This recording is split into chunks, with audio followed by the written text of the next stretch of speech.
A clever and determined teenager transforms her childcare venture into a specialized business catering to unhappy married men. In a cabin, Shirley Lyner, a clever and organized junior student, narrates having a babysitting service, an agency offering companionship for middle-aged married men. The teen describes that her purpose in building the business wasn't because she had parental issues, but because she wanted to earn money for college. A few months ago, at Alfred E. Groves High School, Shirley was in the classroom, taking notes as her teacher discussed the upcoming SATs. Meanwhile, her uninterested seatmate Melissa Rowan asked their friend Brenda Woodberg if her promiscuous stepsister Nadine had tried being intimate with her biological brother Scott. She pointed out that it wouldn't count as incestuous if they did. After class, a determined Shirley went home and searched her room for her calculus book to prepare for college admission exams. Unable to find it in her room, her mother Tammy suggested checking the basement, where Stan, the teen's lawyer father, was working.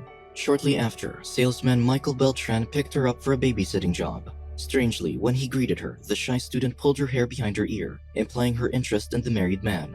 When they reached the Beltrans' home, Shirley met Gail, the wife, and their son Adam, whom she would babysit while the parents were gone for a meeting. Upstairs, the teen met Mikey, the older brother, who was upset because he wanted to be left alone with his younger sibling. However, the mother pointed out they needed a nanny to take care of them in case of an emergency. That night, Michael and Gail met at the restaurant with their businessman friend Jerry Tuckman and his wife Tina. The entrepreneur mentioned opening 2 more restaurants the next year, and planned to make the salesman the vice president under him. Meanwhile, Shirley was studying for her college exams when Adam suddenly approached her because he got some dirt on his garment. After the team put the shirt in the washing machine in the basement, she walked and paused upon seeing a miniature city and noticed the single man figurine. On their way back to the car, Michael showed interest in Jerry's offer. However, Gail wanted her spouse to turn it down because she thought he was already doing great in his current job as a salesman. Before opening the car's front door, the man invited his wife to see the abandoned train nearby, but she refused, insisting to go home because the kids were waiting for them. When the couple got home, they witnessed Shirley meticulously cleaning the floor to remove some spots using a cleaner with a strong scent. Shortly after, Michael took the babysitter back home.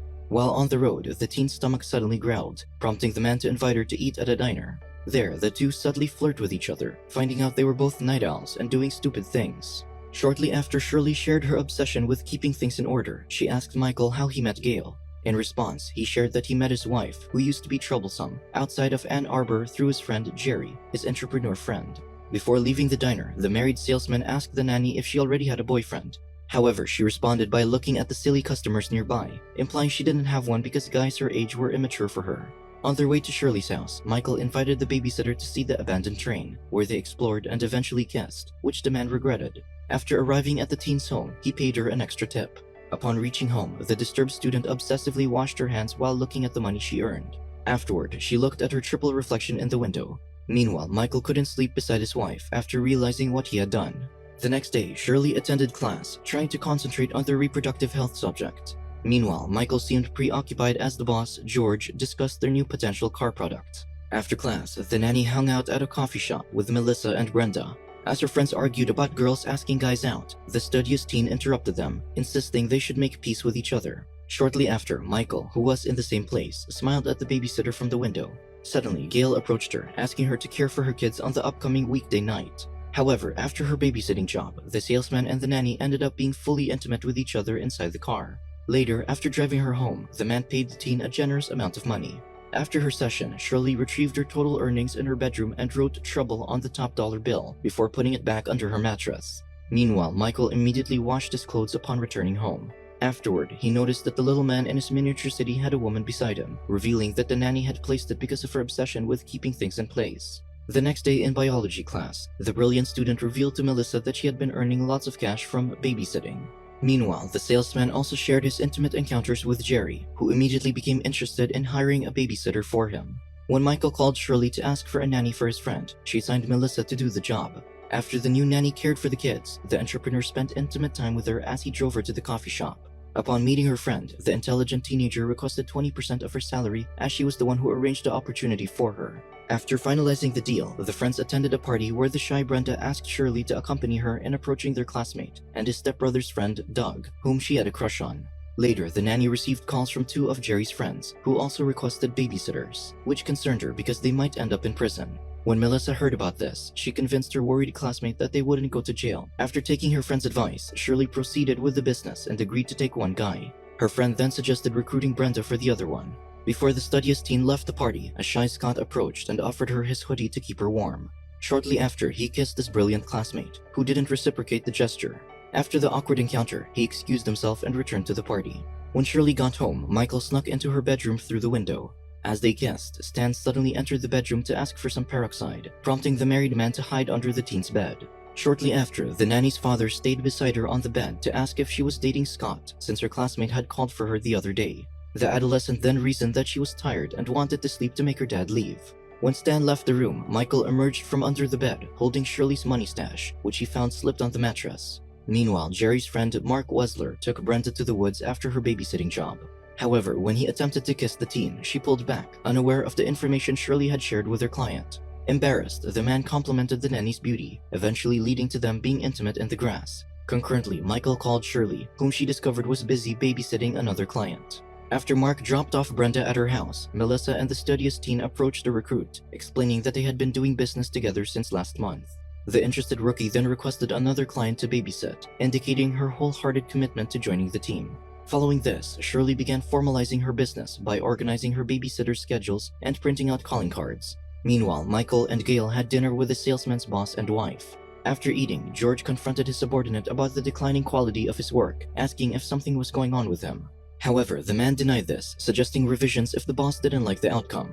Seconds later, the salesman's wife entered the room with the boss's spouse, who revealed that they sometimes have Shirley or other girls as babysitters. This revelation silently shocked Michael, who realized the teen had run a nanny business when his superior showed him a calling card. Following this, Michael spent some intimate time with Shirley. After dropping the teen home, they argued about the booming illegal activity.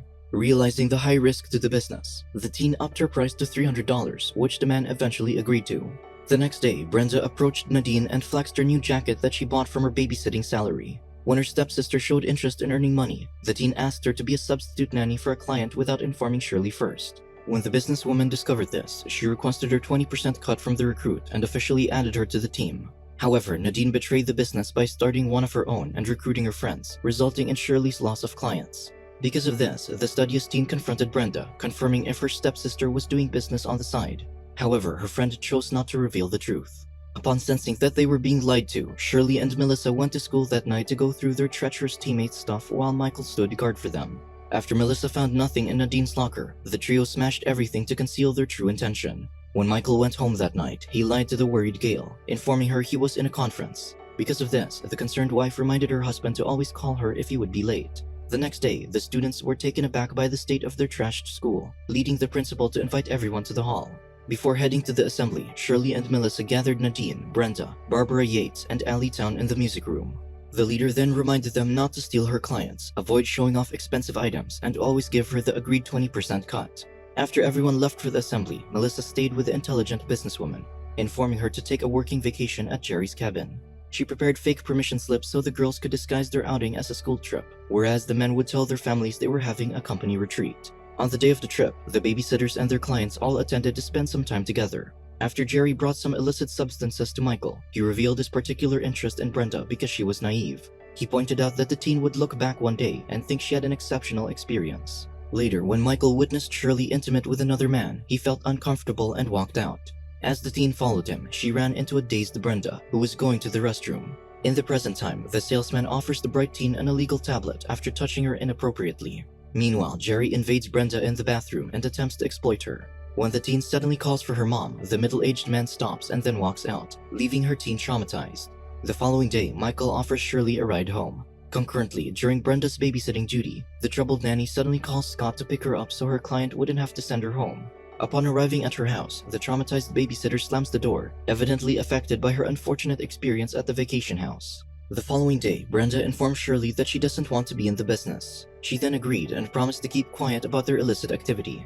When Melissa learns about this, she stops the businesswoman from letting their friend go because she might expose them. However, the bright teen only dismisses her friend and asks her to go home to prepare for tomorrow's test. That night, some middle-aged men in masks physically attack Scott, threatening him to keep her sister quiet. When the injured teen returns home, Brenda asks who did it to him. However, the adolescent insists that nothing happened. The following day, Shirley sees her bruised classmate at the school cafeteria. Shortly after, she confronts Melissa, who admits to being the mastermind behind the beating. She justifies her actions, pointing out that she's doing it for the business. Meanwhile, Michael gets home early and surprisingly sees Gail, who arrived earlier than him because their son's principal called. When the wife reveals that their child cursed their teacher, the salesman laughs it off, making her annoyed. When the salesman reveals that the boss transferred him to a low-profile account, his spouse becomes disappointed. Because of this, he frustratingly asks how much money would make her happy, despite already having the security they need. However, the passive Gail avoids the argument and instructs Michael to talk to their son. She then heads out for a meeting, canceling her date night with him. Following his wife's instructions, he goes upstairs and talks to Mikey. He then empathizes with the boy and realizes he should curse his boss like his son did to his teacher. Before leaving the house, the salesman gives his child money to buy pizza and tells him to take care of his younger brother. Meanwhile, Nadine calls Shirley and notifies the businesswoman that she will cancel her session because of the upcoming exams. In a panic, the clever teenager pulls her laptop, causing a box on the table to fall. Shortly after, she hangs up, telling her classmate she'll call her later. Frustrated with his marriage, Michael decides to meet the babysitter and then drives her to the abandoned train yard. Inside the empty vehicle, the salesman apologizes for letting her take an illicit substance in the cabin. Shortly after, he shares that Gail and him aren't compatible, implying that he and the nanny were a match. However, while the teen acknowledges that they probably deserve each other because they're both awful, she asserts that their connection is something to be nostalgic about later. In response, Michael tries to convince her to run away with him, pointing out that he doesn't want to keep her a secret anymore. However, Shirley only turns him down when he emphasizes that he needs her in his life. In response, the desperate salesman mentions he'll continuously pay the babysitter to be with him. However, the teen makes it clear that he's too late. Suddenly, a roaming cop arrives, prompting the nanny to hide. When the policeman interrogates Michael, he mentions that he is just looking around because he loves trains. Shortly after, the officer orders the man to leave the yard. Left alone, Shirley walks to the nearest phone booth to call Brenda, but Scott answers and tells her sister she can't talk to her. When the teen asks for Nadine, her classmate mentions that her stepsister is babysitting. Upon learning this, the businesswoman realizes that their treacherous teammate lied to her about canceling her session because of the exams. She immediately calls Melissa, informing her about Nadine, who takes clients behind their backs again. With the help of Jerry, Shirley and her friend arrive at a parking lot where the trader and her client are. After getting out of the car, the man opens the trunk and pulls the babysitter, handing her to the teenagers. While the duo threatens to throw Nadine off a building, the middle-aged man beats the guy inside the automobile. Suddenly, the businesswoman gets distracted and looks at the familiar car, causing her to let go of the treacherous babysitter accidentally. As Shirley and Melissa panic, they immediately grab their teammate, who is about to fall. Fortunately, Jerry comes to their rescue and pulls the babysitter up, relieving everyone.